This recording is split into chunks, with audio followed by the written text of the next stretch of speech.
Hello everyone, अस्सलाम वालेकुम रहमतुल्लाहि व बरकातुहू। मुझे उम्मीद है आप सब खैरियत से होंगे और आज हम शुरू करेंगे पास्ट इंडेफिनिट। जैसा कि हमने लास्ट क्लास में हमने पढ़ा था प्रेजेंट इंडेफिनिट, हम जानते हैं। और अब हम शुरू करेंगे पास्ट इंडेफिनिट। सबसे पहले इन सेंटेंसेस की पहचान देख लेते हैं। इनको हम पहचानते कैसे हैं? पहचान क्या है? पहचान हमें समझनी पड़ेगी। पहचान को हमें समझना पड़ेगा। सेंटेंस के आखिर में अगर आ की आवाज आ जाए, आवाज की बात कर रहा हूं मैं, आ जाए ऐसा नहीं, आ की आवाज आ जाए तो, या ई की आवाज आ जाए या ए की आवाज आ जाए तो हम समझेंगे वो पास्ट इंडेफिनिट का सेंटेंस है। फॉर एग्जाम्पल, वो आया या वो आया था, तब भी एक ही बात है।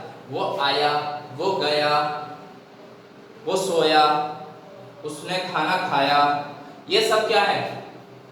ये पास्ट इंडेफिनिट के सेंटेंस हैं। अब इसको बनाते कैसे हैं? रूल क्या है इसका? रूल बहुत ही इजी है। रूल बहुत ही इजी है। सब्जेक्ट प्लस वर्ब की सेकंड फॉर्म, ना एस का मतलब, और आखिर में ऑब्जेक्ट अगर होता है तो हम लगाते ही हैं, ये तो हमें याद होता ही है। आखिर में आता है ऑब्जेक्ट, सब्जेक्ट वर्ब की सेकंड फॉर्म, ये हमारा क्या है? रूल है। तो अब सेंटेंसेस बना लेते हैं इसके ऊपर कुछ, जैसे कि वो आया, आया, ठीक है। अब इसमें ज्यादा लंबा चौड़ा काम नहीं, हमने पहचाना कैसे, पहले तो ये समझ लीजिए हमने पहचाना कैसे इसको। आखिर में या के साथ क्या है? आ की आवाज है, आ की आवाज आ रही है हमें, तो ये क्या है? पास्ट इंडेफिनिट का सेंटेंस है। हमने इसको पहचान लिया, आ की आवाज आई, हम कह देते हैं वो आई, तो क्या है? तब भी पास्ट इंडेफिनिट का सेंटेंस है। अगर हम कहें वो आए तो ए की आवाज आ रही, मींस अब भी पास्ट इंडेफिनिट का सेंटेंस है। क्लियर हुई बात? चलिए अब हम अकॉर्डिंग टू रूल हम इसको इंग्लिश में ट्रांसलेट करेंगे। मींस सबसे पहले सब्जेक्ट है, सब्जेक्ट क्या है हमारा? ही, और ही के बाद वर्ब की सेकंड फॉर्म। अब आने की सेकंड फॉर्म क्या है? मैंने आपको लिखवाई भी थी, कम, कैम, कम। कम फर्स्ट फॉर्म है, कैम सेकंड फॉर्म है, और थर्ड फॉर्म कम है फिर से। तो हमारी क्या लगनी है? सेकंड फॉर्म लगनी है। तो सेकंड फॉर्म क्या है? Came, he came, full stop. ये हमारा सेंटेंस बन गया। ही कैम, वो आया या वो आया था, बात एक ही है बिल्कुल, इसमें कोई बदलाव नहीं है। अगर हम इधर आगे था भी लगा दें तो बात वही है, वो आया था, ही कैम, ठीक है। चलिए अब हम नेक्स्ट सेंटेंस देखते हैं। मान लीजिए हम खेले, हम खेले, हम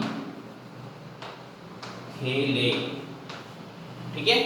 अब इसमें हमें कौन सी आवाज मालूम हो रही है? ला के साथ एक ही आवाज है, एक ही आवाज है। हम खेले, ले, एक ही आवाज, आखिर में क्या है? एक ही आवाज। मींस इस सेंटेंस को हमने पहचान लिया कि वो है पास्ट इंडेफिनिट का सेंटेंस। अब पास्ट इंडेफिनिट का हमने पहचान लिया तो अब रूल के अकॉर्डिंग हम इसको ट्रांसलेट करेंगे। मींस सबसे पहले सब्जेक्ट यानी कि वी, और वी के बाद खेलने की सेकंड फॉर्म, प्ले की सेकंड फॉर्म क्या होगी? Played, we played. तो ये हमारा सेंटेंस बन गया। क्लियर हो गई बात? चलिए अब हम इसके नेगेटिव सेंटेंस देख लेते हैं। पहचान तो वही रहेगी हमारी, पहचान तो चेंज नहीं होगी, लेकिन हमारा रूल चेंज हो जाएगा। क्या हो जाएगा? रूल चेंज हो जाएगा। अब रूल नेगेटिव के लिए क्या रहेगा देख लेते हैं। नेगेटिव रूल क्या होगा? सब्जेक्ट प्लस डिड और प्लस नॉट प्लस वर्ब की फर्स्ट फॉर्म। याद रखना क्या है? First form. अभी हमने पास्ट इंडेफिनिट के पॉजिटिव यानी अफर्मेटिव सेंटेंस में हमने क्या किया? वर्ब की सेकंड फॉर्म यूज की थी उसमें, और इसमें है वर्ब की फर्स्ट फॉर्म। क्लियर हुई बात? चलिए तो वर्ब की फर्स्ट फॉर्म प्लस ऑब्जेक्ट, ठीक है, subject did plus not plus verb की फर्स्ट फॉर्म प्लस ऑब्जेक्ट बनाते हैं। फॉर एग्जांपल जो हमने अभी सेंटेंस लिए थे वही ले लेते हैं। वो नहीं आया, वह नहीं आया, कहते हैं ना वो नहीं आया अब तक, तो वह नहीं आया।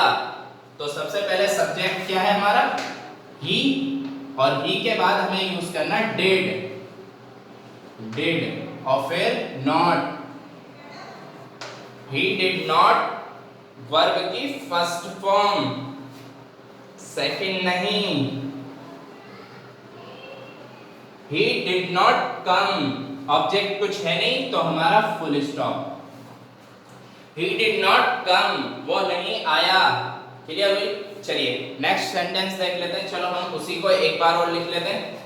हम नहीं खेले, हम नहीं खेले।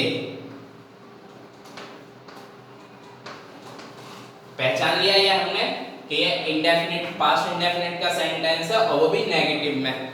तो अब हम इसकी इंग्लिश लिखेंगे कैसे? सबसे पहले हम सब्जेक्ट लिखेंगे यानी कि वी, और वी के बाद डिड प्लस नॉट और प्लस वर्ब की फर्स्ट फॉर्म। तो खेलने की फर्स्ट फॉर्म क्या है? Play. We did not play, we did not play. ठीक है, चलिए अब आगे चलते हैं हम इंट्रोगेटिव सेंटेंसेस पर। इसी तरह से हमारे इंट्रोगेटिव सेंटेंसेस भी बनते हैं। आपको याद है इंट्रोगेटिव सेंटेंसेस में हम क्या करते हैं? हम हेल्पिंग वर्ब को आगे ले आते हैं और सब्जेक्ट को पीछे कर देते हैं। इंटरोगेटिव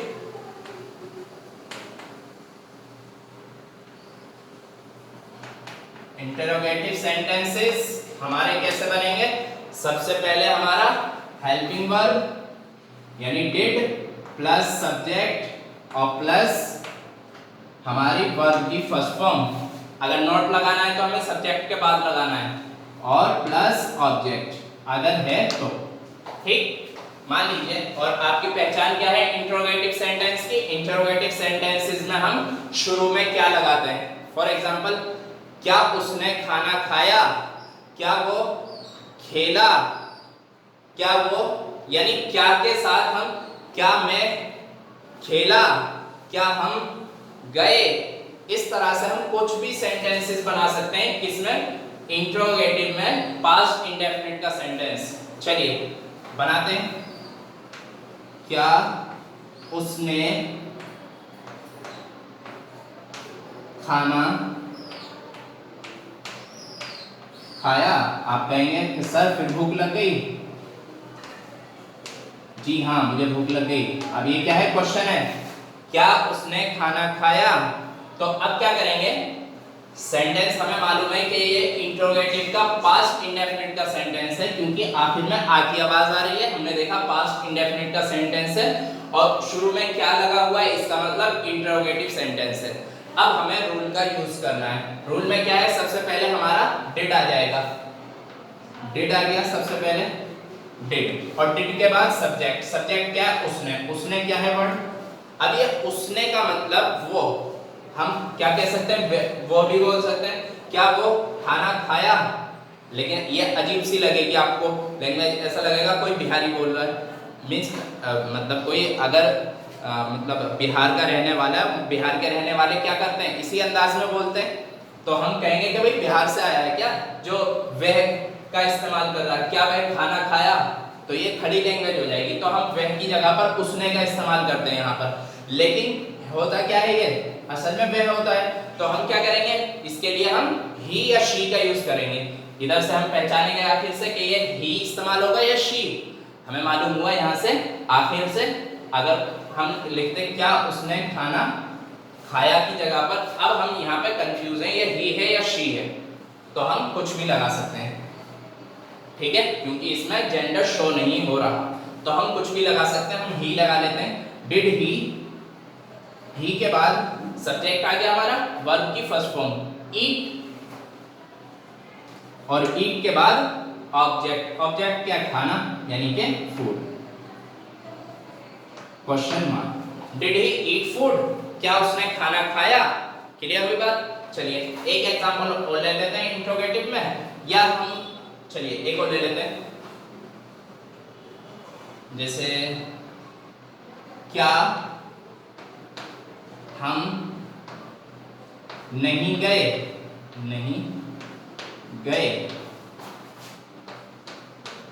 क्या हम नहीं गए, ये हमारा इंट्रोगेटिव सेंटेंस है अभी, और पास्ट इंडेफिनिट का है क्योंकि आखिर में हमने पहचान लिया कि ये एक ही आवाज आ रही है आखिर में, हमने इसलिए कहा कि ये इंट्रोगेटिव सेंटेंस है और पास्ट इंडेफिनिट का सेंटेंस है। तो अब हम क्या करेंगे, इसके लिए रूल का यूज करेंगे। सबसे पहले डिड, और डिड के बाद सब्जेक्ट, सब्जेक्ट क्या है हम यानी कि वी, और वी के बाद वर्ब की फर्स्ट फॉर्म। अब देखिए वर्ब की फर्स्ट फॉर्म तो यूज करेंगे, बट उससे पहले क्या है, ये नॉट है। नॉट के लिए हम कहाँ लगाते हैं, तीसरे नंबर पर नॉट लगाते हैं, तो हम नॉट लगाएंगे यहाँ पर क्योंकि नॉट मौजूद है। उसके बाद वर्ब की फर्स्ट फॉर्म यानी कि जाना, तो जाने के लिए go. Question did we not go, did we not go यानी कि क्या हम नहीं गए। तो ये आपका इंट्रोगेटिव हो गया। इसके बाद अब हम करते हैं double interrogative sentences. Double interrogative sentences में क्या होता है, आपको याद होगा, डबल इंट्रोगेटिव में इधर डबल लिख देते हैं। डबल इंट्रोगेटिव सेंटेंस पहचान तो आपकी वही रहती है, अगर आखिर में आ ई ए आए तो वो क्या है, हमारा डबल इंट्रोगेटिव सेंटेंस है। लेकिन अगर हम रूल की बात करें तो रूल क्या रहेगा हमारा, रूल रहेगा सबसे पहले WH वर्ड, WH वर्ड जिसमें W और H आते हैं, जो कि मैंने आपके पास सेंड किए हैं पहले ही। अगर किसी के पास नहीं पहुंचे हैं WH वर्ड की लिस्ट, जिसमें कि 12 सेंटेंस वर्ड होते हैं, 12 वर्ड है हमारे पास जो WH वर्ड के साथ पूरे वर्ड बनते हैं, तो उसमें WH वर्ड होता है, इसलिए हम उसको WH वर्ड बोल देते हैं क्योंकि वो हमारे क्वेश्चन वर्ड होते हैं, क्वेश्चन करते हैं हमेशा, उन्हें हम WH वर्ड बोलते हैं। ठीक है, तो सबसे पहले WH वर्ड आता है, उसके बाद पूरा इंट्रोगेटिव सेंटेंस बनाते हैं हम, यानी कि did plus subject plus verb की फर्स्ट फॉर्म प्लस अगर ऑब्जेक्ट है तो। ठीक है, ये हमारा रूल रहेगा और रूल के अकॉर्डिंग हम सेंटेंस बनाएंगे। जैसे कि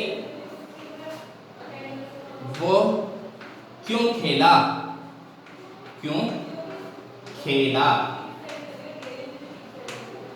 वो क्यों खेला, ये क्या है, आखिर बीच में क्या है हमारा WH वर्ड है क्यों। अब क्यों के लिए हम यूज करेंगे वाई, क्योंकि WH वर्ड है सबसे पहले, और हमने इसको आखिर से पहचाना है, इसमें आखिर में आवाज आ रही थी, आ की आवाज आ रही थी, इसलिए हमने पहचान लिया कि ये पास्ट इंडेफिनिट का सेंटेंस है। तो अब हम क्या करेंगे, अकॉर्डिंग टू रूल हम इसको बनाएंगे, और ये भी पहचान लिया कि ये डबल इंट्रोगेटिव सेंटेंस है क्योंकि सवाल जो हो रहा है वो बीच में हो रहा है। अगर शुरू में क्या के साथ सवाल होता तो वो इंटरोगेटिव सेंटेंस होता, लेकिन अभी ये क्यों जो है हमारा सेंटेंस के बीच में है, इसलिए ये सवाल कर रहा है हमारा वर्ड, और ये बीच में होने की वजह से ये डबल इंट्रोगेटिव सेंटेंस कहलाएगा।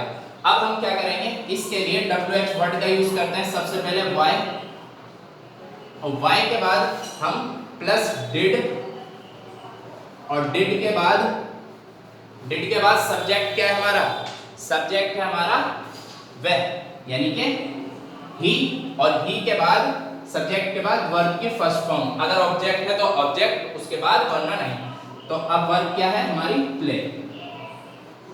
ठीक है, आप देख रहे हैं व्हाई डिड ही प्ले, यानी वो क्यों खेला। क्लियर हो गई बात। चलिए, ये आपके मुझे उम्मीद है समझ में आ गई होगी बात। हमने पास्ट इंडेफिनिट भी कंप्लीट कर लिया, और शुरू में हमने प्रेजेंट इंडेफिनिट भी कंप्लीट कर लिया था, और जब आप स्कूल आएंगे तब हम इनकी ओरल प्रैक्टिस करेंगे। आप जब तक घर पर हैं, जब तक आप घर में ऑरल प्रैक्टिस करने की कोशिश करेंगे। अगर कोई घर में बोलने वाला नहीं है तो हम क्या करेंगे, शीशे के सामने खड़े होंगे और अपने आप से बात करेंगे, इंग्लिश में कोशिश करेंगे। जो जो वर्ड हम सीख रहे हैं, जो जो सेंटेंसेस हम सीख रहे हैं, तो हम अपने आप से बात कर सकते हैं। लोग सोचेंगे हम पागल हो गए, लेकिन हम जो है अगर खुद कोशिश नहीं करेंगे बोलने की तो हम कभी इंग्लिश बोल भी नहीं पाएंगे। क्लियर हुई बात? चलिए अब हम मिलेंगे नेक्स्ट वीडियो में। मुझे उम्मीद है ये सब आपके समझ में आ गया होगा और ये तमाम काम जो मैं यहाँ समझाता हूँ, जो एग्जाम्पल दे के समझाता हूँ, ये सारा काम आपकी ग्रामर की कॉपी में होना चाहिए, जो आपकी अलग होगी इंग्लिश की कॉपी से। क्लियर हुई बात? चलिए, अस्सलाम वालेकुम।